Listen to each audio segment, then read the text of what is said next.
O seu interior clama por isso, e em algum momento ele encontra, e em algum momento isso nasce dentro dele, de fato, né? Dá nascimento a isso. E aí há esse renascimento. E aí você tem à sua frente, começa a aparecer à sua frente uma meta, um ideal de sabedoria, um ideal de evolução, um ideal de eternidade. E ali nesse próprio livro, e também acho que é na Voz do Silêncio, se diz que a simples atmosfera do eterno vai desvanecendo tudo que é efêmero. Só por você começar a pensar nessa meta, nesse ideal, para onde todos os seres se encaminham, né, na evolução, rumo à consciência total, à autorrealização, apenas essa atmosfera de pensar no que é eterno começa a gerar um discernimento na qual todas as coisas que não se afinizam com isso vão ficando para trás. E isso vem através da devoção. Quando a gente pensa em devoção por mestres, por Deus, pelo absoluto, pelo que é elevado, né, pelo Criador de todas as coisas, é porque a mente ela tem a capacidade e a tendência de se automultiplicar, fazer com que no que a gente se conecta e mantém em nossa mente, aquilo vai se automultiplicando. Então é por isso que essa devoção nos ideais elevados, nos mestres, em Deus, como diz no Bhagavad Gita, mantém tua mente fixa em mim, Krishna fala para Arjuna, porque você mantendo essa devoção, a mente fixa nesse ideal, isso vai se multiplicando dentro de você. Às vezes sem que você perceba, isso vai impregnando a sua vida e vai extinguindo tudo que é efêmero pelo que é eterno. E outra coisa que diz também no Ocultismo Prático, livro de Blavatsky, é sobre manter-se concentrado, sempre à mão, para que possa ser usado, estar sempre à mão essa disposição de concentração no que é verdadeiro, no que é atemporal.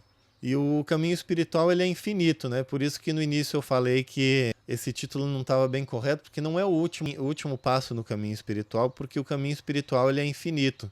Mas esse último passo em que faz essa transição de uma vida direcionada a coisas temporais para uma nova vida pautada em coisas atemporais ou espirituais, seria esse último passo, então, da vida profana. E aí é necessário a gente reconhecer a própria identidade, porque a gente está muito acostumado a reconhecer a nossa personalidade. A personalidade é aquele personagem, como um personagem de teatro. O personagem de teatro em que a gente, no início da peça, que é a peça que é a nossa vida atual, né, nossa atual encarnação, vestimos esse personagem e no final dessa vida, esse personagem, a gente, quando terminar a peça, a gente deve ir para o camarim, retirar a roupa e seguir com a vida, né?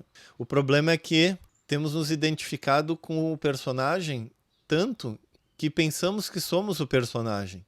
Quando na verdade não, o personagem ele é só temporário, só durante essa peça, né? Depois da peça a gente volta a ser quem nós somos realmente, ou seja, nossa identidade, nossa própria identidade, que é isso que a gente está falando sobre reconhecer, como nossa verdadeira identidade atemporal, eterna, para que a gente possa manter nossa consciência no eterno.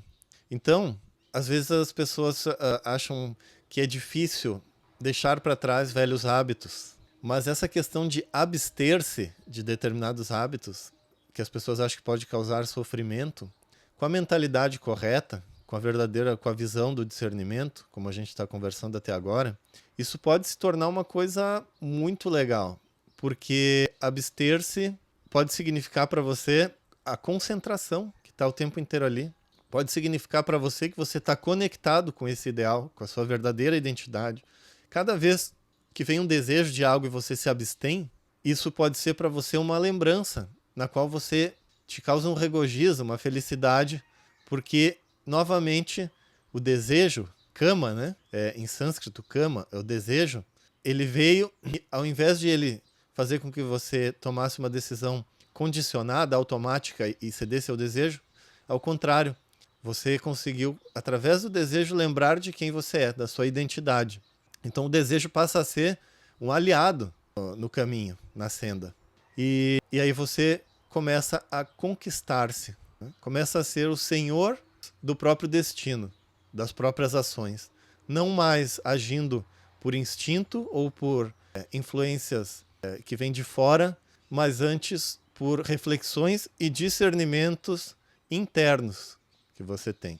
Então, aqui eu finalizei as ideias que eu tinha para falar sobre essa questão e eu vou dar uma olhada aqui. Quem tiver perguntas pode colocar no chat. Estou vendo aqui que o Rafael, tudo bem, Rafael?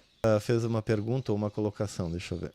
Ao fazermos essas mudanças em nossas vidas, aos poucos nos tornaremos mais reclusos, por não mais nos identificarmos com o que os outros fazem. Sim e não, tá, Rafael?